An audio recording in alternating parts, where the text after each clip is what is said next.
have you been able to determine anything that he does to help you in training to get better, to get faster and more accurate? Because obviously that's the way you beat him, is to be faster and more accurate. He is he is better and more consistent at the fundamentals. He is very good at those things. I very recently, and this has been a very big game changer for me.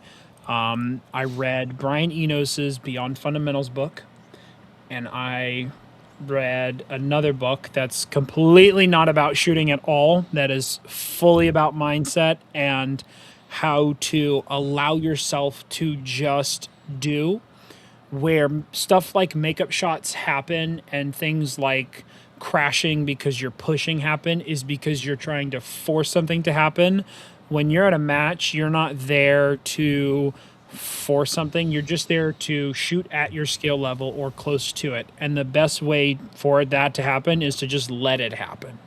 And those two books were a huge game changer. I shot a local last weekend, and I shot my first clean match ever. I shot 96 or 97% of available points, no deltas, no mics, mostly alphas, a couple Charlies, and just this weekend, I shot the Mississippi Classic, and I took high overall there. I only had 5 deltas, 3 of which came on one stage where I was shooting as my foot touched the ground, and shots went down on the second shots. And the other 2, one came from a swinger that I timed incorrectly. It was just outside the Charlie. And the other one is I took it on purpose. It was a planned, I was okay with it because it saved me 2 seconds in my stage plan. So I accidentally shot 4 deltas. I took one on purpose. And I had no mics, no penalties, and I took high overall there. Okay.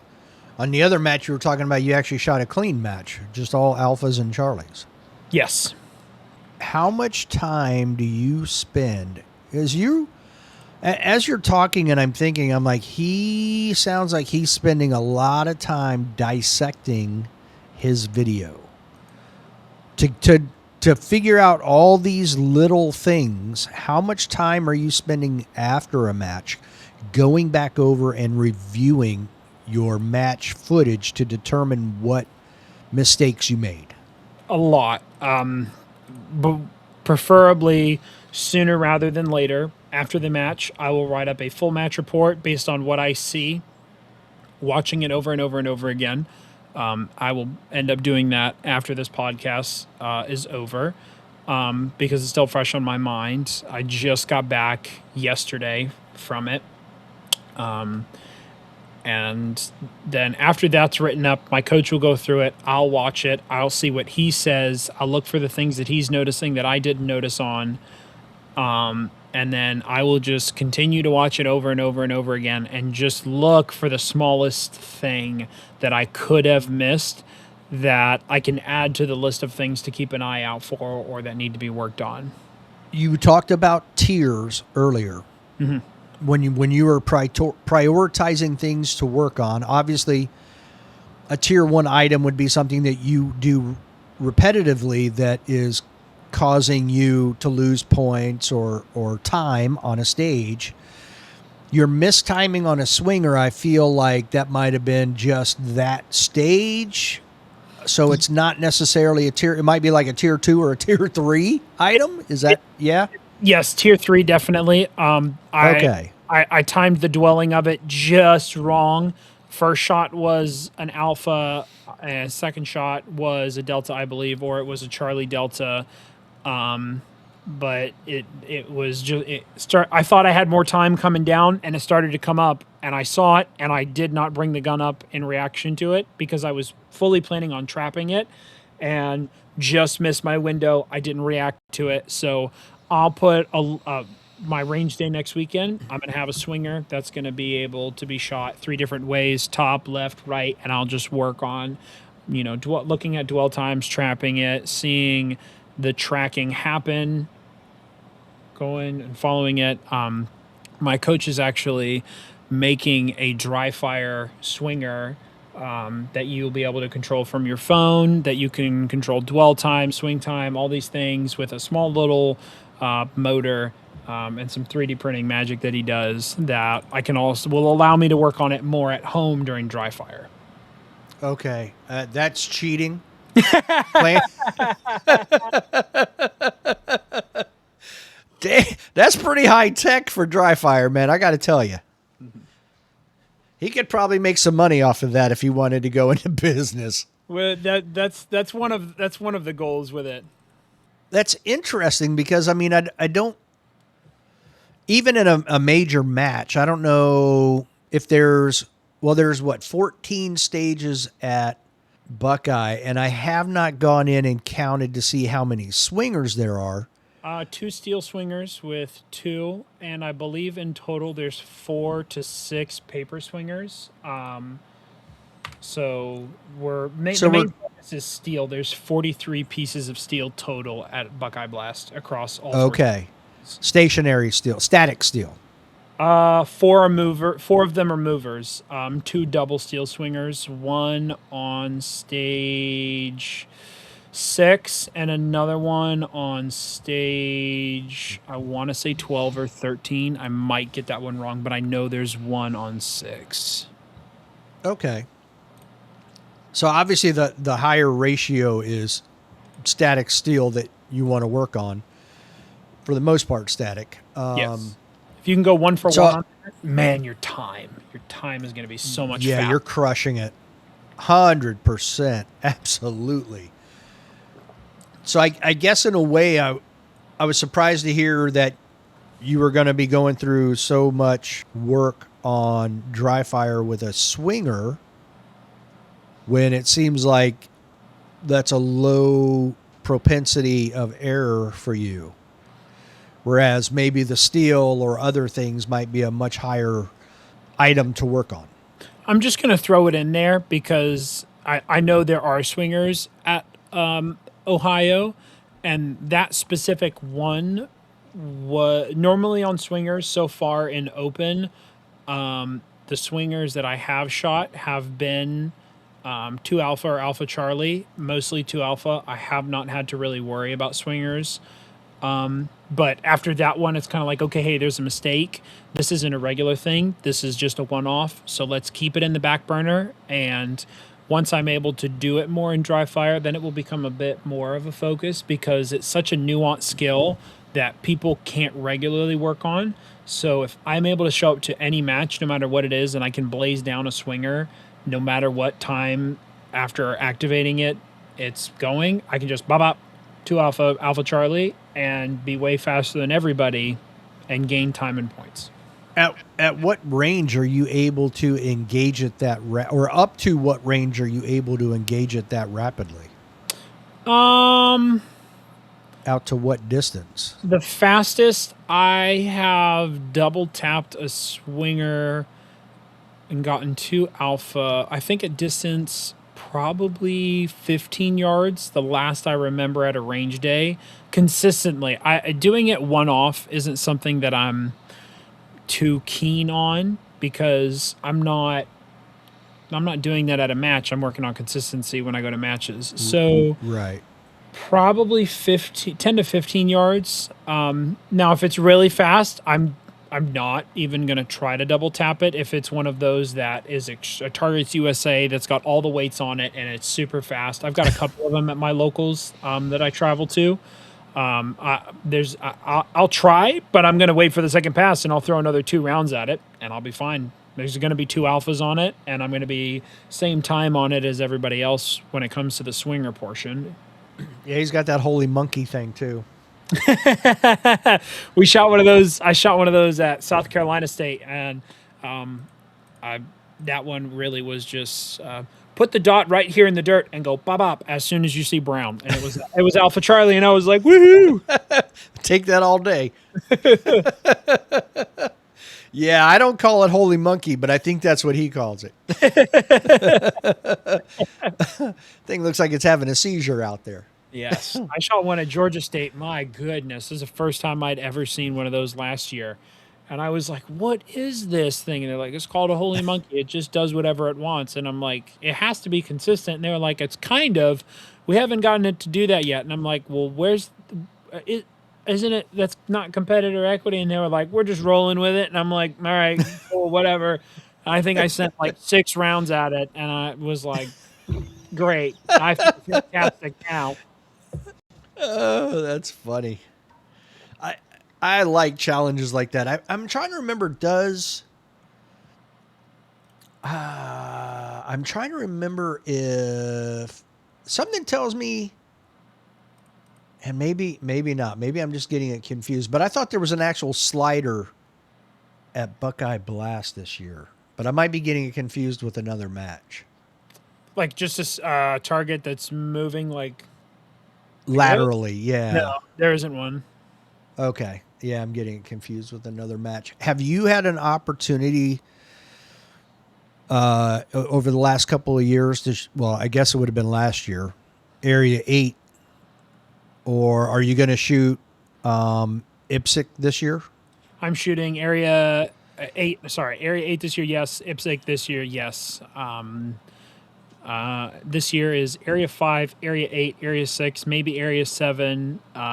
Race gun nats, IPSC nats, and next year will be all level 3s and level 4s, all nationals, all area matches. Oh, you're going to do all 8 area matches? The whole ring, yes, sir. Wow. Okay. Man, you're going quite the tour next year. Mm-hmm. The Maxwell McNutt show. Have gun will travel. Yep. I'm excited. Okay. Man. Oh, I bet. That's quite the commitment right there. It's the biggest commitment. Like, I'm for it mentally, physically. My bank account's ready to go. It's, can I get into all of these matches and not get put on a wait list? Yeah, that I get. That's the hardest part. And like, I want to say Area 7, they reserve a certain amount for Area 7 members, so it's even harder. I remember one year a guy who was perennially on a super squad reached out to me. Is like, hey, do you know anybody in Area 7? I'm on a wait list trying to get in the match. And I'm like, I do not. So I know that's a tough one. Yeah, Nats was hard. I'm very blessed. Everything that has happened, I've been so blessed. Somebody reached out to Ryan Lee, Empirical Concepts Training, South Carolina State coordinator for USPSA, to him with a Nats pre-reg code. And they were like, hey, do you want this? Put my logo on your jersey or, wear one of my shirts and I'll give this to you. And he was like, no, man, thanks. I literally just got one. Go give it to this kid. And he came my way. That's Zane. I mentioned him earlier, POV.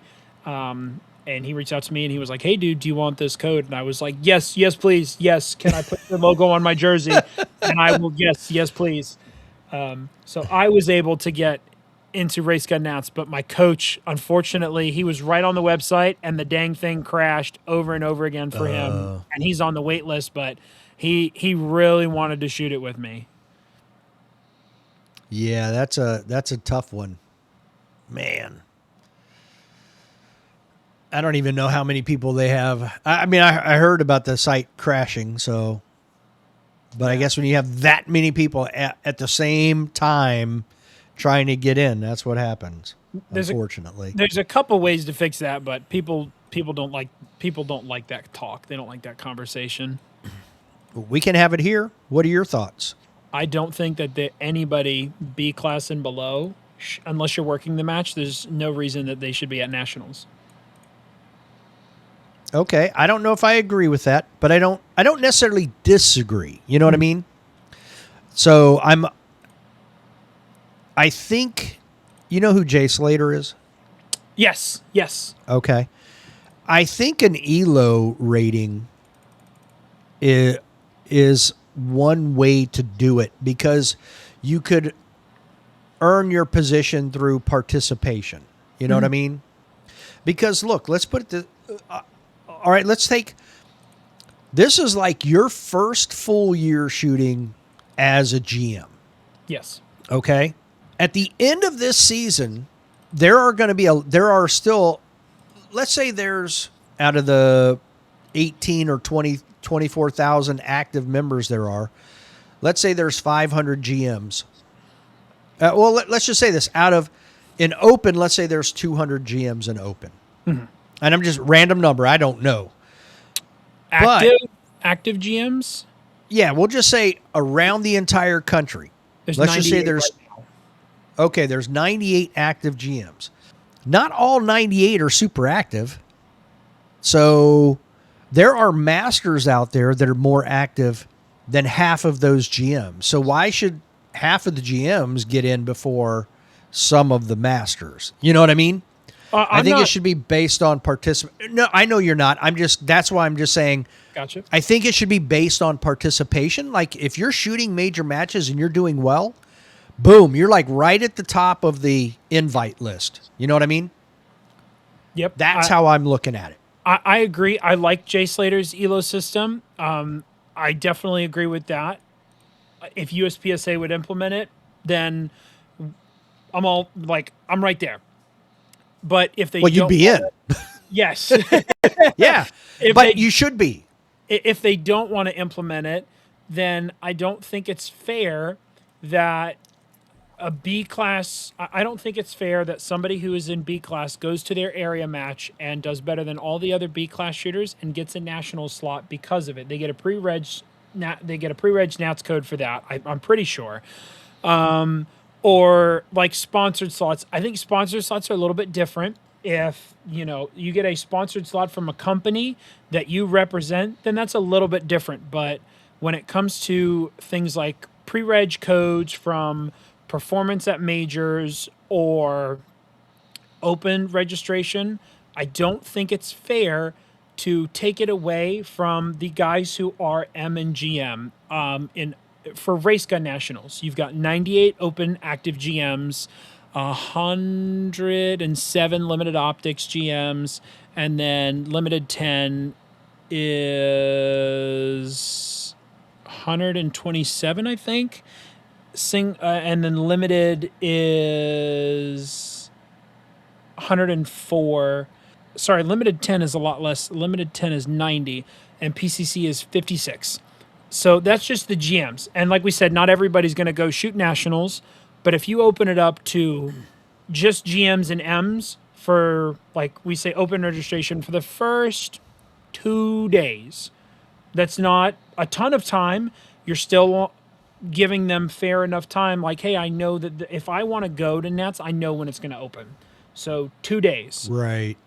M's and GMs. Get in, register. Nationals is nationals. It is the best of the best coming together to face off. And then if there's any slots left over, let the A's come in.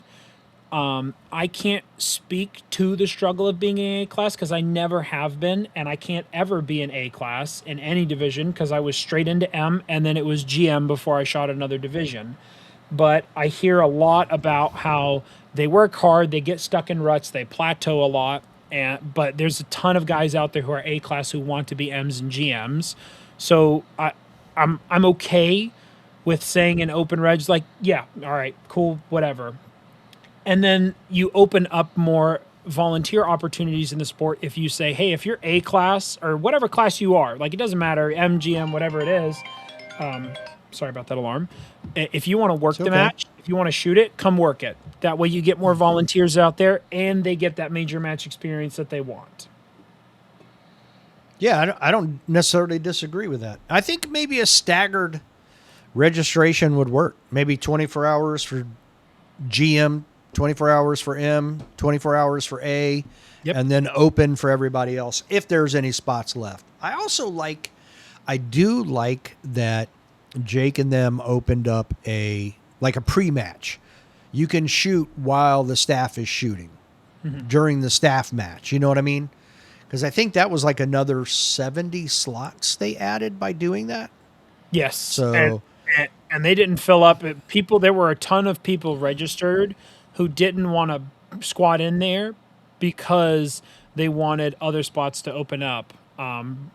Lima Brino is an open master. He beat me at Florida State earlier this year in CO. He's somebody who comes to mind. Gorka is in the 2-day early. And there's a couple others, I'm pretty sure.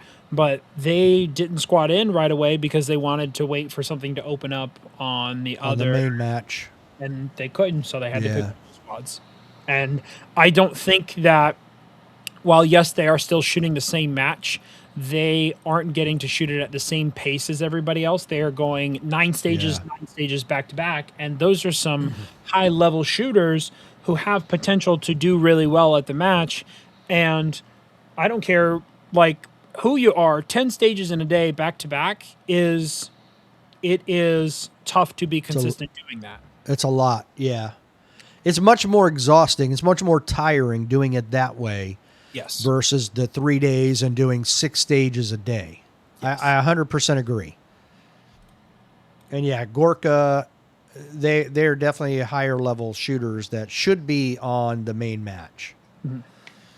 So yeah, I guess there's more to work on there. So you talked about next year shooting all of the area matches, IPSC Nats, race gun Nats.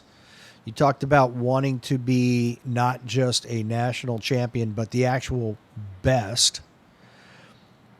So in 3 years, how do you see your shooting career having evolved? Where do you see yourself in 3 years in the shooting sports? Hopefully a multi-time national champion, doing instruction, whether it be my own company or I would love to have an opportunity to join the Army Marksmanship Unit if that's a possibility. That would be an amazing job that I would love. But teaching in the firearm space, instructing in competition space, and just being dominant in the sport. Every year after SHOT Show, Eric Graffel teaches a class down in Florida. Any desire to try to get in on that? I will be a part of that class next year. I have already been invited. Are you crapping me? I lie not. Well, what an odd coincidence. Now, I mean, that was just a random question I just came up with based on the stuff you're talking about. So, okay. I'm very, very excited for that class. Yeah, because I mean, it'll be my first ever class. I haven't taken any up until now, and I don't plan on taking any. Ooh, that'll be really interesting too then, because taking it from him and hearing, because look, you know, Tim Herron has been there a couple of times, and it's like, it wasn't until the second time, it seemed, at least this is my perspective looking at what Tim has said. So I could be wrong, but it seems like Tim got more out of the second one than the first one because he retained more and he's like really picked up on some things. Mm-hmm. But it seems to me the biggest thing that people I've talked to that have done the match is just the mindset of strategy. You know? Mm-hmm. It's because look, if you look at the top 10 at nationals every year, those guys, and I even had this conversation with, oh my gosh, why am I having a brain fart now? Filipino limited shooter, and I cannot for the life of me think of his name. I'm having a total brain fart. I'll pull it up here in a second while we're talking, but my point was that, what was my point? There's a lot. It wasn't Edsel. It was after Edsel. I'm pulling it up now. Thomas Luzuriaga. Yeah. I talked to him back in, I want to say March. Yeah, that long ago. March. January. Feels like it was January already. This year is flying by. Mm-hmm. And now I totally, because I couldn't think of his name, now I've totally lost my train of thought of where I was going with that, of course. but anyway, it seems like the biggest difference with Eric is how he attacks stages and knows where to take risk, where not to take risk, how to shoot consistently. Mm-hmm. And talking with Thomas as well and some other people that have spoken, it's like Christian is the American that's similar, shooting similar to Eric. So I feel like getting in and getting that class, not only are you learning shooting stuff. Oh, I know what it was. He was saying everybody in the top 10, and this is what I was getting at, is very similar in skill level, but it's consistency and all the smaller things that they know that makes them better or makes the guy come out on top, whether it's Christian or Eric or whatever. So I feel like that class for you, as quickly as you are progressing and moving up the chain, it's like that might be the perfect time for you to have that class and maybe get something from him that's more mental than physical and shooting skill wise, Yes. My main focus is consistency. I know I'm not really going to stress too much on thinking about stages as far as I can attack on this stage, I can, be controlled on this stage. I don't think I'm going to be planning out stages like that for a very, very long time. 5 to 10 years based on what I'm doing right now. Because I want to be consistent. I want to be able to show up to a nationals and shoot a clean match with no mics and a high percentage of points and just let my speed be whatever it is. And if that's good enough to have my name at the top, then what I'm doing is working. And so far, just focusing on consistency and focused on shooting points, that's been the case. Okay. I assume your goal too would be to be at a team member on the next World Shoot team? Yes, that is absolutely a goal, which is why I stressed heavily on getting into both IPSC Nationals and Race Gun Nationals this year, is because they extended it to every 4 years, and now there are more opportunities to get on the team. But having the most amount of opportunity to have a good percentage when my best 3 matches are added up. And I think that goes back to the conversation we had earlier. When you have people like Gorka who are probably also trying to get on that team that can't shoot the main match with the other shooters, Yep. That's another issue that has to be looked at, Yes. Because I do think you have to. I don't think those people should automatically get, like the B class at, like you said, Area 6 that wins B class, who gets an automatic slot to Nationals. I don't know that you should automatically get a slot just because you want to qualify for the World Shoot team. But this is where if you are actively participating and shooting well, then yes, you should automatically get an invite to Nationals and IPSC Nationals to be able to compete to earn that slot. Yes. My luck of the draw has been very good this year to get into those matches. IPSC was easier than Race Gun, surprisingly. I opened up I was on as soon as it went live, and I joined a squad I saw Eric Shaw was in it, and I was like, I know this guy. He beat me in carry optics at Area 5 last year. Let me just jump in. And then when I jumped in and the page refreshed, Brennan Conaway's in there, Eric Shaw's in there, and Travis Tomasi, of all people, is in there. And I was like, oh! Bingo. I was just sitting in a tree stand hunting deer when I registered, and I refreshed and saw that, and I gave up the hunt. I was just like, let's go. So you were out trying to get dinner. Yes. Yep. And I didn't kill anything that night, but I was okay with it. Right. You still came out a winner. Still came out a huge winner. Still came out a huge winner because my coach and Travis Tomasi were very good friends back in the day when they were shooting together, and my coach speaks very highly of him. So being able to go and shoot with him, I mean, he's so smart when it comes to strategy and just simple fundamentals. Like, he's such an open notebook. I emailed him after South Carolina State and I was like, hey, one of my issues at South Carolina State was shot calling. What do you do to get better at this? And he sent me a very long, detailed, amazing email with drills and what to do to get better at it. And just can't thank him enough for it.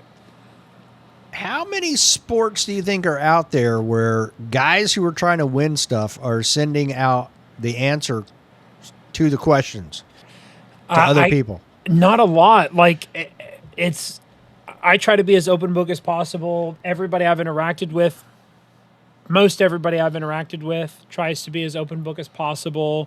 There's a couple things that some people will keep to themselves. And then when you realize what it is, it's like, that's really nothing that's giving you any crazy advantage over me. Like, there's no reason to keep your mouth shut about it.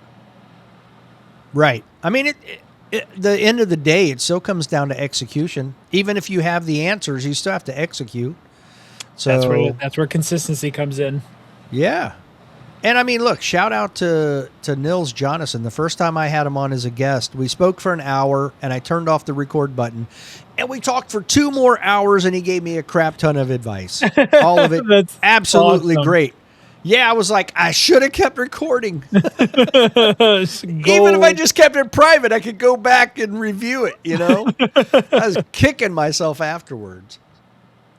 But yeah, I mean, I would agree with you. I'd say 90% of everybody I've dealt with has been very forthcoming, not trying to hide anything, not trying to give bad information. I've heard of people doing that.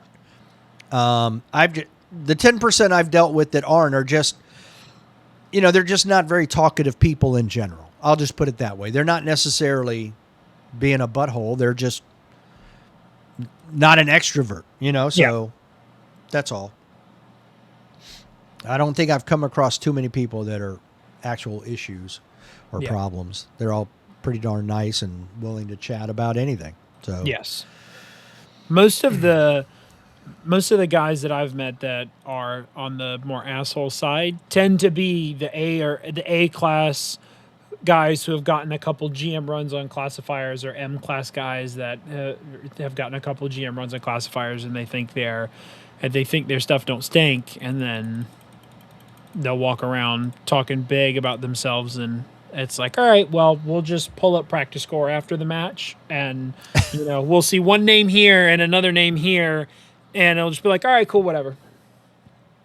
I think too, a lot of those people are probably more local shooters than people that shoot a bunch of matches that traveling around shooting major matches. Sadly, that has not been my experience. Oh wow, really? Mine has been the opposite. Dang. Okay. Huh. Not I'm not too big on naming names. I would love to be able to communicate with everybody and not have any closed doors, but there's no reason to point fingers and name names. Right.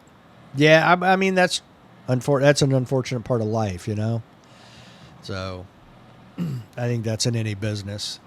Now, you are wearing an MPA hat, and you do shoot an MPA in open. So we know we're a GM in open. What are the other 2 divisions you're GM in again? Carry optics and limited optics. Okay. Getting back to open, obviously that's your primary division. Yes. I don't know why I keep losing my train of thought here. I think because I have too many things going through my head at one time. So you held your pistol up momentarily or briefly there. Nice. Now because again, you've only been shooting for just a hair over a year, about 14 months. Mm-hmm. And you started shooting with your Glock. Yep. So at what point did you pick up the MPA? I got it in January of this year, and I didn't shoot my first match until the day of the Super Bowl. Okay, what made you switch to open? I want to be the best, and the best are competing in carry optics and open, and I figured a worthwhile investment to get one of these guns and just get after it. What's your favorite part about it so far? Shooting open. I'm addicted. It's so much. It is the F1 of shooting. There is no better way to describe it. It is so much fun.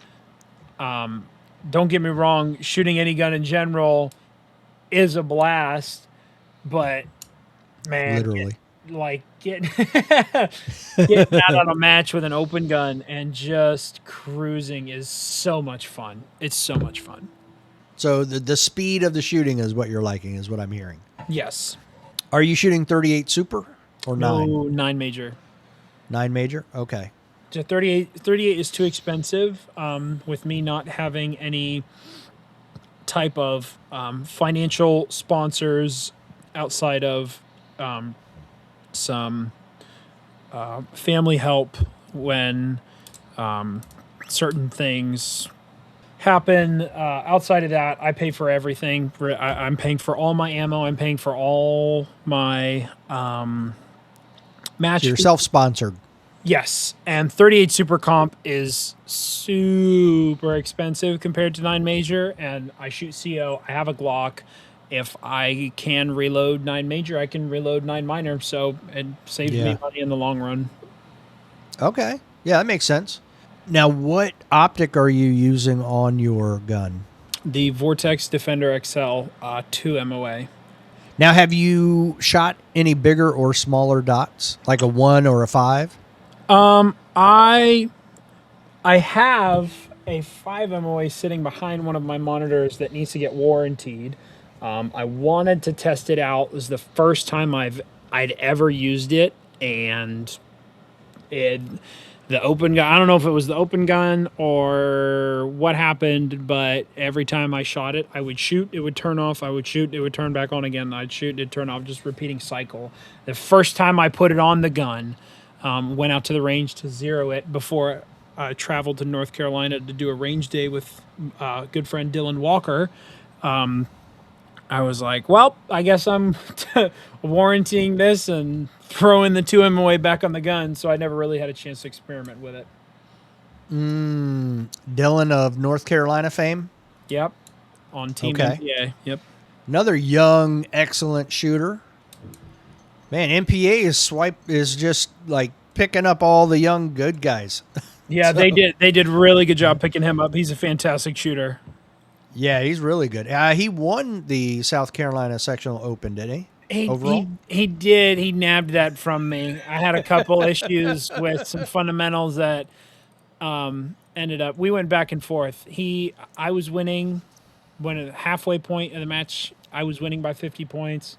And then I didn't know it, but the trigger that I had on the gun plus the grip that I was getting on the gun was causing me to pull shots that I didn't know were happening. I had no clue how it was happening. I would have a perfect dead center alpha and then a mic, and I was like, well, it must be a double. Like, I'm watching the dot. I go back, I watch footage. The shot's breaking. Nothing's being pulled. I don't know what's happening. And come to find out, the extremely short trigger shoe plus grip was causing me to have a little enough of this. And I was like, well, we're going back to the long or medium trigger, and instantly that problem stopped. So I was like, okay, cool, great, figured it out. It's interesting that the trigger length actually made a difference, huh? It was noticeable immediately when I went to that training session with Dylan. I had mentioned I tried out his gun and he had the medium trigger shoe length in it. We shot up a mock stage, and I was having the shots pull, and I'm like, man, I have no clue how I'm getting these deltas. I'm seeing, like, it is alpha alpha. I'm calling alpha alpha. I walk up, it's a dead center alpha and a delta that's at the same like vertical length of, but it's just all the way over here. I'm like, what's going on? And he shoots my gun, and he notices it like happens a tad bit with him, but like not as egregious as mine. Like it would be like alpha and then alpha, or maybe a Charlie. And then I pick up his gun. It didn't happen, and I was like, all right, this trigger shoe length, it has to be it. Because that was the only difference between our guns and the red dot, and obviously the red dot's not going to make a difference in that.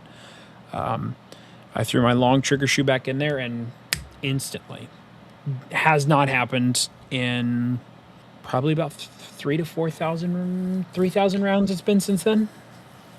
Okay, so just so I get an understanding here, so it's not the trigger travel distance. You're just pushing the trigger forward in the trigger guard so that your finger is more like that and less like that. Yes, correct? I was getting more, way more finger on it because it was shorter, but now that it's medium, I can get right where I want. Gotcha. And not cause any issues. Okay, that makes sense. I just want to make sure that I was processing what you were saying properly. So, okay, I get that. Yeah, you had way too much finger in the trigger. Yes, sir. And he lost 50-something points on a stage, and then I lost 50-something points on a stage, and we were right back neck and neck, and it was like, all right, I'm just going to do my thing, wait for him to crash. If he does good, he wins, whatever. And then 2 stages later, I pulled a shot on a swinger, and I didn't know how it happened, and it cost me so much time that I left, hit the steel. I came back, shot a delta on it, and I'm like, that was an alpha. How is that a delta? Whatever.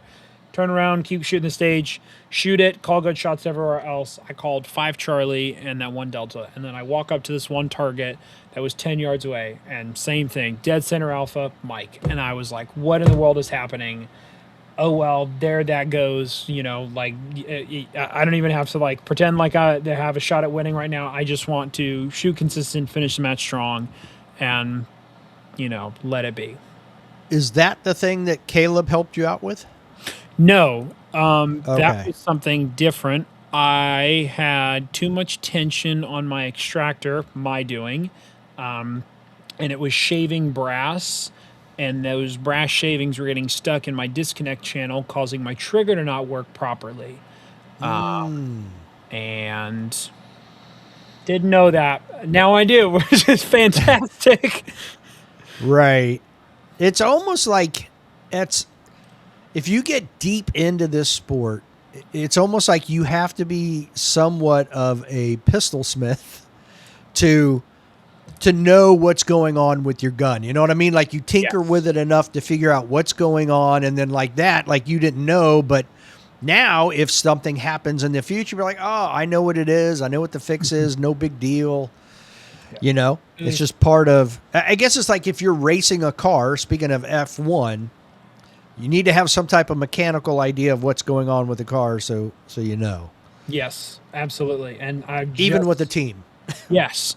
I just bought another MPA, so I'll have a main match gun and a backup match gun here soon, which will be very nice. That way, when I travel to matches, if anything happens that's not like a super simple issue, like, oh, I had an FTE. All right, maybe there was a little powder spill there. Keep going. But if I have any kind of issues with the trigger or something's not working properly, just pick up the backup and go. Now, do you plan on like the backup being your main training gun? Yes. So this one that I have now will be my main training gun. And then the new one will, after 2,000 rounds of live fire practice, that will only ever be shot in matches. Okay. You going to put another Defender XL on that one too? Probably when I make a warranty call to Vortex tomorrow, I will ask them to ship me a 2 MOA one instead of a 5 MOA one, and when the other MPA gets here, it'll go right on it. How long or at what time do you expect to take ownership of said pistol? I don't know. The hope is before I go to Ohio. Oh, okay. That's just in like 3 weeks, I think. Yes. Now, you've mentioned you've read 2 books and you're going to be taking Eric's class. But you've also, you do have a coach, and you've reached out to Travis Tomasi, who's given you some help. Mm-hmm. Are there any other? You plan on reading any more books or doing any other training other than the coaching you're getting from Jake? Reading some more books. Give me 1 second. They're literally sitting right over there. Oh, okay. One of them is The Rise of Superman, decoding the science to.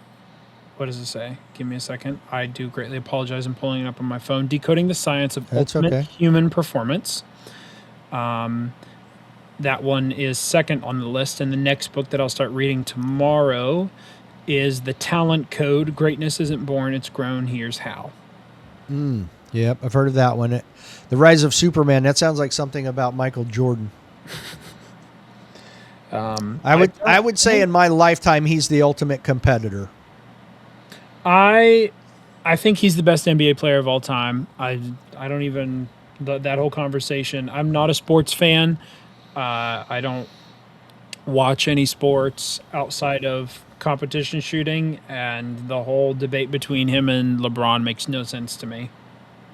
Well, yeah, there is no sense to it. There is no conversation there. But, I mean, in the 50 years I've been watching sports, he is the most competitive individual I have ever seen in my life.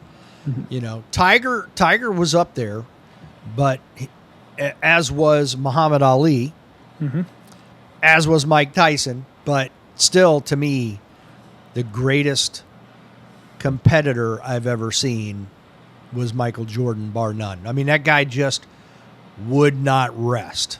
No. Ever. When I was a kid, I would watch sports. And on the topic of GOATs, my mother's side of the family is from New England, so I watched a lot of the Patriots growing up. And one thing that I use now before a stage is Tom Brady as an example. He had a quote from a documentary that has stuck with me. My father said it to me right before my first area match. Tom Brady talked about how no matter how good the play, 30 seconds later it didn't happen. Take the time to take note and go, that's awesome. I'm happy for myself and my team. And then 30 seconds later, it never happened. And when he threw an interception, 30 seconds later, it didn't happen. Like in the moment, you have a microsecond to be upset with yourself, and then you immediately have to move on because you've got another two quarters left to go. Like, just keep playing the game. And my father said that to me just before I flew out for my first major match. And I walked up, and every match I'd ever shot beforehand, stage jitters, I'm shaking. First stage of the match, I'm shaking usually up until the last stage. And I walked up at Cardinal Shooting Center shooting with Billy Barton, Justin Anderson, Brennan Brennicky, Michael Hanover, and some other Trin, and some other talented shooters that I can't remember the names of. Forgive me if y'all see this.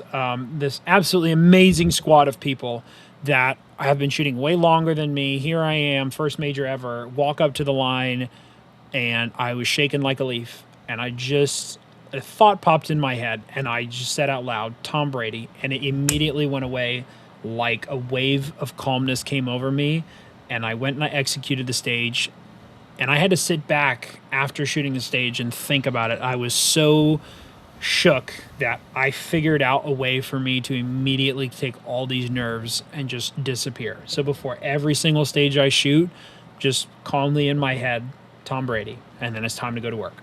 So at the end of the stage, are you able, if it's a stage where you don't perform to your expectation, are you able to pull the same Tom Brady, give yourself 30 seconds, and then forget all about it? Yes. It like, take note. What did I mess up? Why did I mess up? When did it happen? Okay, cool. All right. Doesn't happen. Like, never happened. The next stage is the first stage of the match. I probably say that 100,000 times at a major match. Saying it to myself, saying it to the people in my squad, just trying to be a good encouragement to the guys who end up not doing as well on the stage. Just going, hey, dude, like, next stage is the first stage of the match. What just happened didn't happen right now. You've got other stuff to focus on. You can afford to be mad about that when you're watching it back and you're trying to figure out what to do to get better. But right now, that never happened. Yeah, I feel like by the time you get to the point where you're reviewing the video, which is typically once you're back home after the match, like though all those feelings are gone, and now you can look at it objectively, and Exactly. it might be a little cringeworthy at times, but typically you're like, okay, now I can sit down and objectively dissect it and go, okay, and you don't have those same feelings. It's, to me, it's in the moment that's the hardest for me to not get frustrated. Yep. At Mississippi, after the stage with the deltas, I was upset for a fraction of a second, and then it was I reloaded that stage. I've got to clean my mag now. I've got to make sure that all these rounds are dusted off and this magazine is brushed down, and then I've got to make sure that I am focusing on the needs of my squad mates and helping reset the stage and getting everything going, and completely forget about it. A few years ago when I had Jacob Hetherington on, when we talked about the same thing. He literally said 30 seconds. I give myself 30 seconds to get out whatever I'm feeling, and then reset, and I'm moving on. Mm-hmm. It's like, okay. So I guess that's the trend, 30 seconds. But when Tom Brady says it, it hits a little different. When you have 7 Super Bowl championships. That is consistency. That is performance for sure. On the highest level, on the biggest stage, for sure. Are there any sports? I mean, you say you grew up watching football, but do you have a favorite sport? Can I say USPSA? Yeah, you can. Yeah, that's it. That takes the cake by a long shot. Who's your favorite shooter then? Oh. So it is a mix. There's two that I really, Aaron Edens and Christian Seiler. Okay. I look up to Aaron Edens a lot, just as a man in general. He's a man of God. He is a high talented shooter. He's humble. Watching him shoot is a lot of fun. I have not been able to watch him in person yet. I'm hopefully going to get to meet him at Area 7 and Nationals, or not Area 7, Area 8 and Area 5 and Nationals later this year. He stuck out to me quite a bit. And I would have to say Christian Seiler, because everybody I have talked to who has met him has said nothing but great things.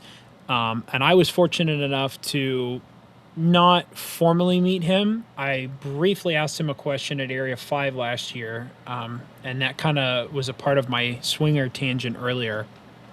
At Area 5 last year, I believe it was stage 3 or 4, there was this really fast swinger on a stage that I had a mic on the swinger, and I finished shooting, and I had the opportunity to watch him for a couple stages and film him with the camera I'm using now so I could watch it later on, watch him before I got on a flight. And he walks up to this stage, and he shot it differently than I did, and he just flowed like nothing I'd ever seen before. And he double taps this swinger as it's moving quickly, and he walks back, and I give him his space. I let him do his thing. I wait a little bit, and I go up to him, and I'm like, "Hey, Christian, what were your hits on that swinger?" And he's like, 2 alpha. And I said, "Man, it's incredible getting to shoot the match, feel really good, and then coming here and watching you do that and go, man, he just crushed my score. I'm going to go home and I'm going to work to get better at that." And he kind of, like, in a very, very, very joking manner, not at all egotistical, he was very kind about it, but he was like, "Do you want to know why?" I was like, "Why?" "Because I'm better and I work harder." And I was like, you're right. You're right. Yeah. And that kind of stuck with me. And I was like, I can appreciate that. It was like, it was a very cool moment. And I was like, I'm going to take this and I'm going to. It's advice. Like, yes, it is. It really is. Yeah. Anything. Like, I'm going to remember this. he is one of the smoothest shooters. The dude is just so efficient. Like there's no inefficiency in his movement, his shooting. He's so stable. The dude can just walk and shoot and hit. I'm just like, the guy is at the top of the game. I mean, it doesn't matter what match he's shooting. If he is shooting whatever division it is he's shooting, I'm like, all right, he's the favorite. Yeah. It's his match unless, and chances are he's going to win unless he has a mechanical issue. He just almost lost his own state championship just the other day, yesterday and the day before. Really? I think it was a 5-point difference between him and another shooter in his division. It wasn't CO versus Open or anything. It was 2 CO guys. And Christian almost lost it. I don't know. Wow. I don't believe he's made a post yet. I don't know if it was mechanical, but his time and his hits are right where the other shooters is. So I'm inclined to say there weren't really any issues. It was Sam Matt was at 99.69%. Christian's points are 1498 and Sam Matt's is 1494. So 4 points is all it was. Okay, I'm seeing 1493 and 1488. But either way, that's overall. I was looking at characteristics, yeah. Oh, okay. And Sam was actually faster. By 1 second. Yep. Well, not a full second actually, but like a half a second. It's like a quarter. Well, a quarter. Yeah, it was 0.25. Their percentage. But I mean, their hits are almost identical. Yep. He's got 4 more Charlies and 4 more Charlies, 4 less alphas than Christian. Yeah. And their percentage of available points shot are the exact same. It was a very, very close match. That's tight. Yep. Woo. Sam giving him a run for his money. Yeah, I had not even looked at those results. I'm surprised he shot carry optics and not open. He was signed up in open for the longest time, and he made a post recently on his Instagram story where he was shooting his open gun. So I had figured he was going to shoot open, and then my coach sent me a text saying like, hey, Christian's actually slotted to lose right now on the high available. And I was like, what? I was like, who's shooting open that's beating him? Like, what happened to his gun? I jumped to the same conclusion you did. I was like, what happened to his gun? And then I look and I'm like, he's shooting CO. And my coach was like, yeah, why wouldn't he? And I'm like, he was signed up in open. I'm confused now. It's like, that's interesting. It is interesting. Last stage, Christian needed a stage win, and he took it, and he won it. Wow.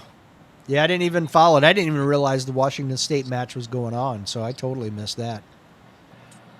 And that was just, this past weekend. Yep, while I was in Mississippi. Yep. Wow. Okay.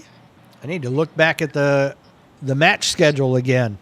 I'm missing out on following some of these matches to see what's going on. Well, Maxwell, we've talked about a lot. Is there anything we talked about or we didn't talk about that you would like to before we go? Nothing specific that I can think of.